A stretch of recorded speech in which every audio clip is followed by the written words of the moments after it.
माझ्या भाग्याचं माझ्या सौख्याचं लीन सोन्याचं माझं कुंकू रोज पूजिते रोज जपिते लाख मोलाचं माझं कुंकू हा हा हा कुंकू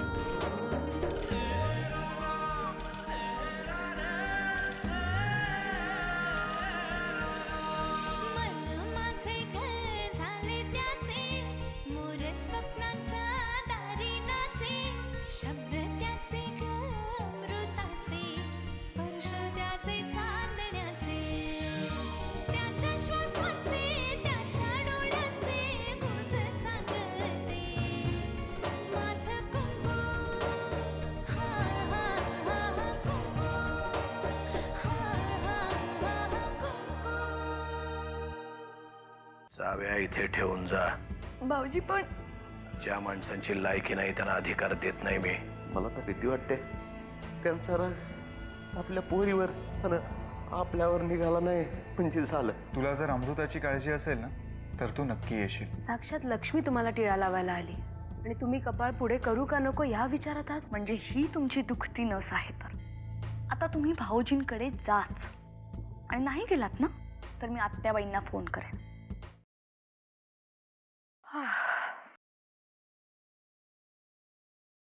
गुड मॉर्निंग जानकी.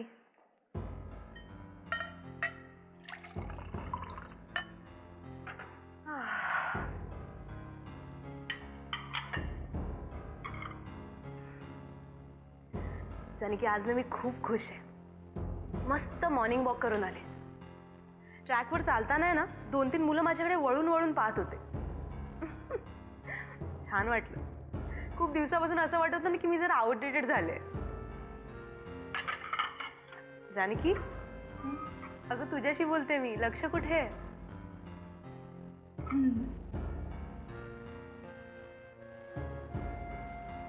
जानकी तू अशी काकूबाई सारखी घरीच बसून राहणार आहेस का? घरी पण कामं असतातच ना. अगं हो. पण आज ना आपण बाहेर जाऊया. स्पाला जाऊया. मस्त मॅनिक्युअर पेडिक्युअर करूया. थोडं पॅम्पर करूया ना स्वतःला. तुला माहिती आहे का तू किती गोड दिसतेस ते. जरा ग्रूम केलंस ना स्वतःला तर नरसिंहरावांना जास्त आवडेल. बघतच राहतील तुझ्याकडे. काय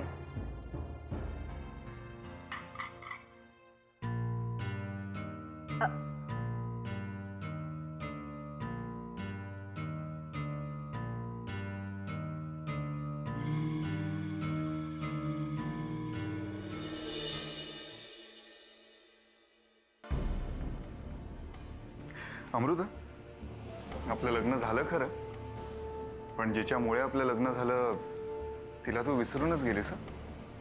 नाही म्हणजे जानकीला फोन करतेस की नाही अधनमधनं? तुला काय वाटतं मी विसरले तिला? जानकीला मी कधीच विसरू शकत नाही. उलट उलट मला तर सारखं असं वाटतं की तिच्याशी बोलावं, तिला फोन करावा. पण मग असा विचार येतो की बाबा उगाच त्याचा वेगळाच काहीतरी अर्थ काढतील आणि उगाच तिलाच त्याचा त्रास होईल.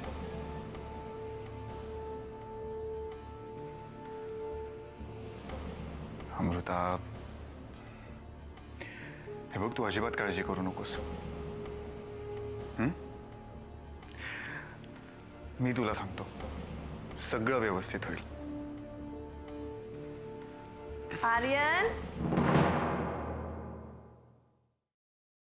अरे तुमची तयारी झाली की नाही?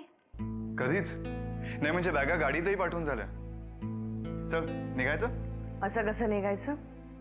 माझ्या सोन्याची दृष्ट काढल्याशिवाय मी तिला जाऊच देणार नाही. तू ये.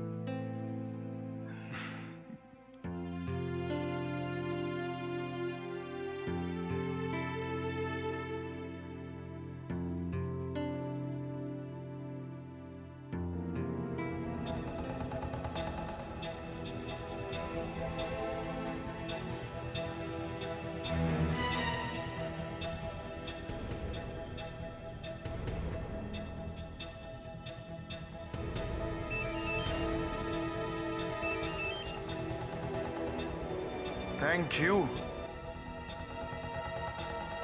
थँक्यू सो मच सासूबाई. नाही म्हणजे त्या मनानं तुम्ही माझा फोन जरा लवकरच उचलला ना. आर्यन, कामाचं असेल ते लवकर बोल आणि फोन ठेव. मला तुझ्याशी बोलायची इच्छा नाही. रागवतेस काय अशी? हे बघ, मी आणि अमृता हनीमूनला चाललोय. तुला सांगायला नको का? आणि तसंही मी तुला नुसतं सांगत नाहीये, तुला निमंत्रणही देतोय. माझ्या हनीमूनचं निमंत्रण. गोव्याला ये, पत्ता कळवतो तुला. मला काय करायचंय? असं काय करतेस जानू? नाही म्हणजे आता तुला गोव्याला यायचंय म्हटल्यावर पत्ता कळायलाच हवा ना. तुझं डोकं ठिकाणावर आहे ना आर्यन? हे बघ जानकी, उगाच अचानक धक्का बसल्यासारखं नको करूस. माझ्या मते मी तुला आधीच कल्पना दिली होती. त्यामुळे उद्या ये. मी वाट पाहतोय ना तुझी.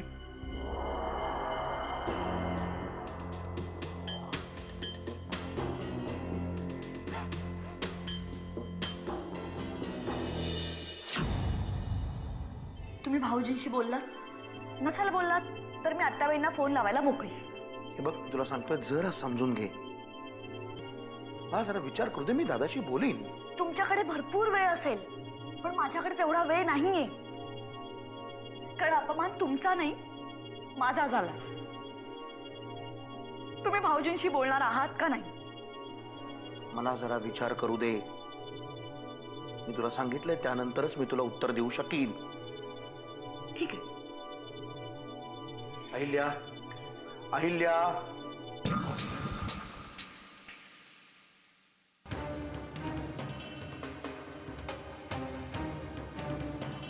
बोलतो मी.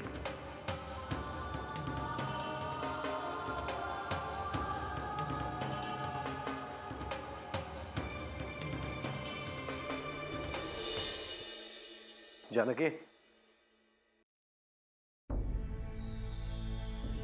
जानकी,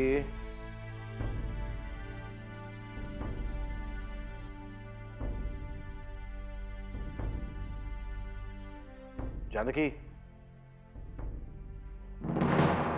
10 वेळा हाका मारलाय मी तुला. लक्ष कुठे तुझं? बरं झालं तुम्ही आलात. मला तुमच्याशी थोडं बोलायचं आहे. कशाबद्दल? अहो, असं काय करता? आपल्या अमृताबद्दल. जानकी, मी तुला किती वेळा सांगितलंय मला त्या विषयावर चर्चा करायची नाहीये. असं बोलून कसं चालेल? आपण अमृताला सांभाळ. जानकी, बस झालं. आवरायला घे पटापट. आवरायला घे. ते पाहुणे कधी येतील? जेवणाची तयारी कर. तयार असेल तर लावून घे जेवण. जेवण? कसलं जेवण? असं काय करतेस जानकी? अगं, मी तुला कालच नाही का सांगितलं आपल्याकडे पाहुणे येणार आहेत जेवायला, त्यांच्यासाठी जेवणाचा खास बेत कर म्हणून. लक्ष कुठे तुझं?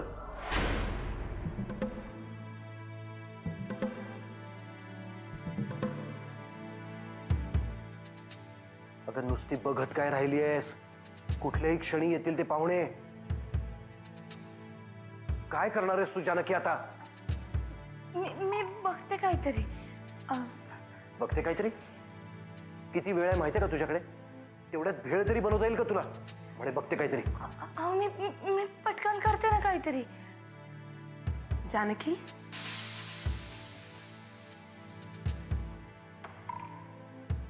काय झालं? काही प्रॉब्लेम आहे का? तुमचं काही पर्सनल असेल तर मी जाते. काय झालं ते विचार या अन्नपूर्णेला. कुठल्याही क्षणी पाहुणे घरी येतील जेवायला आणि हिनं जेवणच केलं नाही का? तर म्हणे लक्षात राहिलं नाही. हो, तेवढंच ना. मग त्यात एवढं टेन्शन घ्यायची काय गरज? बाहेर रेस्टॉरंटमधून जेवण मागूया ना. त्या पाहुण्यांना हिच्या हातचं जेवायला बोलावलंय मी. पार्सलचे डबे त्यांना दिसले नाहीत म्हणजे झालं. मला सांगा काय मागवायचंय? इंडियन, चायनीज, कॉन्टिनेंटल, थाय? पुरंदरेला कुठलं कळतंय कॉन्टिनेंटल का फॉन्टिनेंटल? इंडियनच मागवा. आता निदान हॉटेलमध्ये फोन करून ऑर्डर तरी देता येईल का तुला? मी बघते, तुम्ही काळजी करू नका.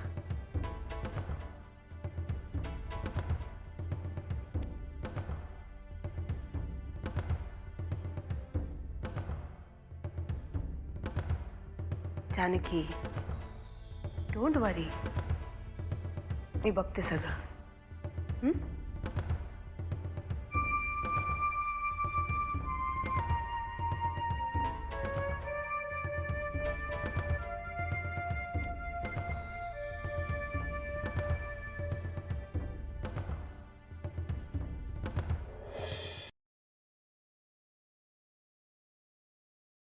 दादा, मी तुझ्याशी बोलायला इथे थांबलोय. मला न आवडणारी माणसं माझ्या समोर आली तरी मला ती दिसत नाहीत. आणि दुसरी गोष्ट म्हणजे आपल्यात काही बोलण्यासारखं आहे असं नाही वाटत मला. अहिल्या म्हणत होती तू तिच्याकडनं किल्ल्या काढून घेतल्यास म्हणे. अच्छा,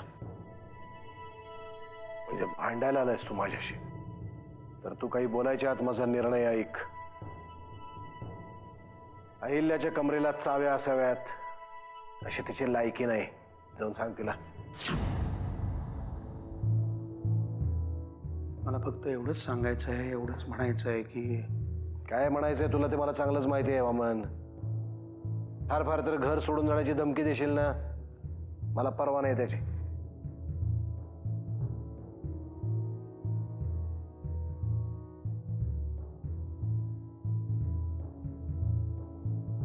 मी असं काहीही करणार नाहीये. मी हे घर सोडून जाणार नाहीये. मला फक्त एवढंच सांगायचंय की अहिल्याला जर किल्ल्या परत मिळाल्या नाहीत तर ती आत्याला फोन करू शकते.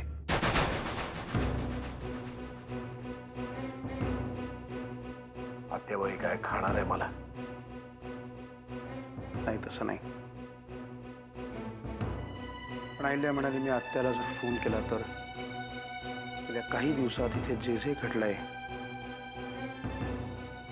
ते सगळं ती आत्याला सांगेल. अशा धमक्या देण्याची तुझ्या बायकोची हिंमत झालीच कशी? या सगळ्याला तू जबाबदार आहेस वामन. कोण जबाबदार आहे, काय झालंय याच्याशी मला खरंच काही घेणं देणं नाही.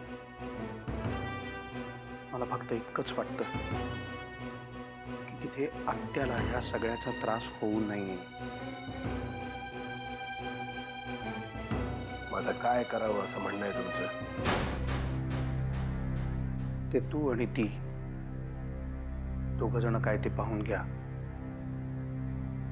कारण आता ह्या घरातल्या सगळ्या अहंकारी माणसांचा मला खरंच खूप कंटाळा आलाय.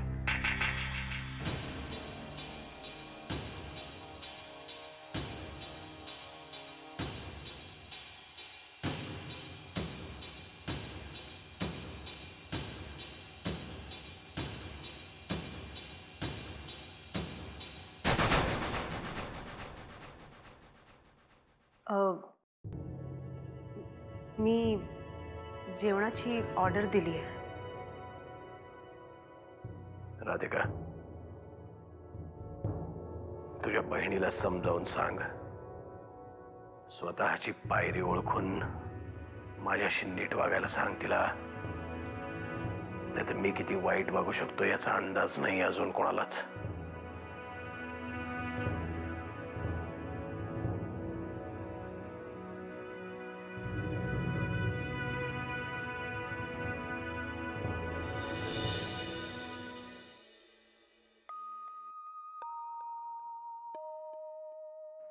आता काय झालं रडायला तुला? मला तर असं वाटतं आता तुला रडण्यासाठी कुठलं कारण पण नाही लागत. मनात येईल तेव्हा रडतेस तू. सांग ना, काय झालंय? काय नाही, स्वयंपाक करताना पाय मुरगावला माझं म्हणून रडते.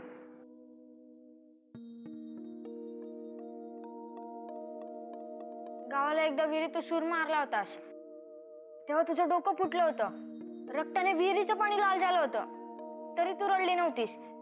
आणि आता एवढंसं पाय मुरगळलं म्हणून रडतेस होय? काहीतरी बोलायचं म्हणून बोलू नकोस, कळलं का? काय झालं ते पटकन सांग आता. सांगितलं ना एकदा, पाय मुरगळलाय म्हणून. इथे जास्त बोलत बसू नको. जा तू तुझ्या खोलीमध्ये जाऊन बस. आता तर तुझ्याकडे खोटं बोलायचं कारण पण नाही राहिलंय. आणि म्हणे पाय मुरगळला.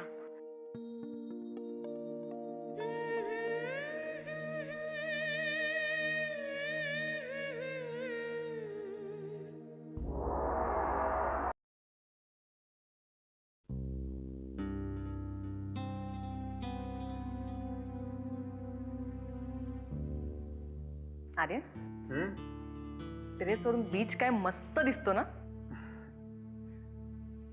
छान आहे ना हे बीच हाऊस. आवडलं तुला? आवडलं, खूप आवडलं. बरं अमृता, आता बाकी सगळं विसरायचं, खूप मजा करायची, एन्जॉय करायचं.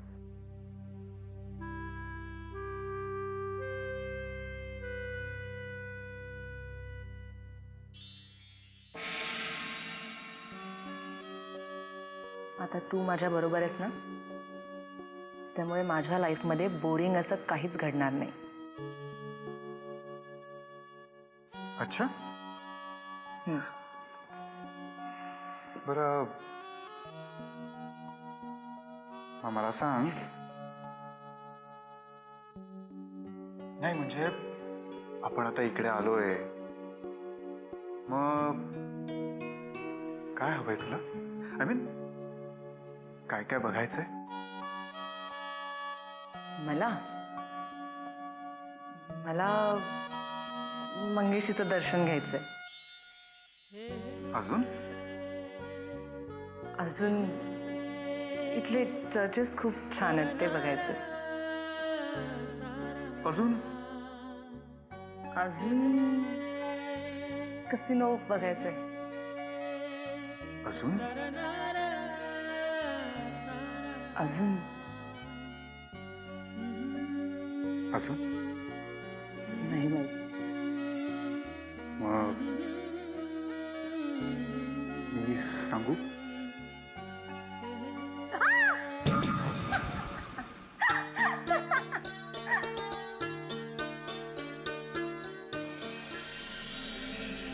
आपल्या समधी ऑफिसांवर रेड पडली आहे. बरेचशी ऑफिस शिलसुद्धा केली. हे सगळं होण्याची कल्पना होती ना, म्हणून गांगरून जायची काय गरज आहे? सांगितलेले सगळे उपाय केलेत ना. महत्वाचे पेपर फार्म हाऊसवर शिफ्ट केलेस ना. ते समज केलं युगंधरे. आता पोलीस असू दे नाही ते इन्कम टॅक्स वाले, कुणी बी आपलं काय बी वाकडं करू शकत नाही. हे सगळं माहिती आहे तरी एवढा गोंधळलायस? अरे सरकारी ओळखी फक्त नरसिंहाच्या नाही आहेत. पोलीस तिकडं आपल्या प्रेसवर गेले होते, तिथं कुलूप ठोकायचं म्हणतात. प्रेस काय त्यांच्या बापाची आहे? अरे याच वर्तमानपत्रातनं त्या नरसिंहाला नाही उडा पाडला तर नावाची युगंधरा सरतापेल.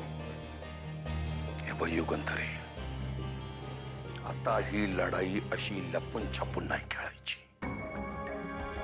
सरळ त्याच्या घरात घुसून त्याच्या छाताडावर बसून नाही त्याला सोडला तर बापाचं नाव नाही लावणार हा जनार्दन माने. मग बघू दे त्याला कुठले पोलीस आणि कुठलं सरकार वाचवलं ते.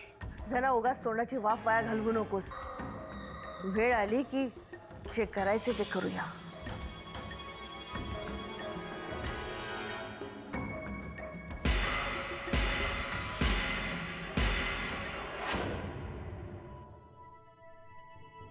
वा किल्लेदार साहेब वा, एवढं अप्रतिम जेवण आजपर्यंत मी कधीच जेवलो नव्हतो. म्हणजे 5 स्टार हॉटेलमध्ये जेवल्यासारखं वाटतंय बघा.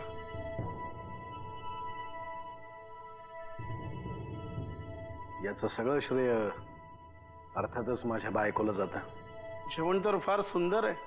नाही म्हणजे हे जेवल्यानंतर आता घरी गेल्यावर आमच्या बायकोच्याचं जेवण मिळमिळीत वाटणार आम्हाला. तुम्ही ही भाजी घेतलीच नाहीत. हो साहेब, जेवण तर छानच आहे हो, पण आम्ही जे प्रपोजल तुमच्या समोर मांडलं आहे त्याबद्दल काही विचार केलात की नाही? पुरंदरे साहेब, तुम्ही दिलेली ऑफर स्वीकारतोय मी.